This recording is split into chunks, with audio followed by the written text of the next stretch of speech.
એક પાટીદાર દીકરી જે માત્ર ટાઈપિસ્ટ નું કામ કરતી હતી, સામાન્ય પરિવારની પાટીદારની દીકરી, ભારતીય જનતા પાર્ટીના બે જૂથોની લડાઈ ખરાઈ ચકાસ્યા વગર પાડાના વાંકે પખાલીને ડામ આપણે ગુજરાતીમાં કહેવાય છે એમ પોલીસે ભારતીય જનતા પાર્ટીના ઈશારે જાણે કોઈ દીકરી આતંકવાદી હોય ને કોઈ મોટો ગુનો કર્યો હોય એમ એના સામે કલમો લગાડી એનો વરઘોડો કાઢવાનો અને પાછા ભાજપના નેતાઓ બિલકુલ નિષ્ઠુર બનીને એમ કહે છે કે આ તો એવિડન્સનું રિકન્સ્ટ્રક્શન કરતા હતા. અરે શું રોડ ઉપર ટાઈપિંગ થતું હતું? રોડ ઉપર શા માટે વરઘોડો કાઢ્યો?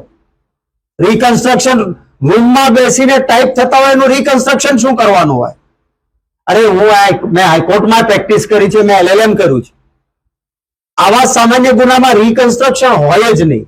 પણ ભાજપની આંતરિક લડાઈમાં નિર્દોષ દીકરીને પરેશાન કરવામાં આવી છે.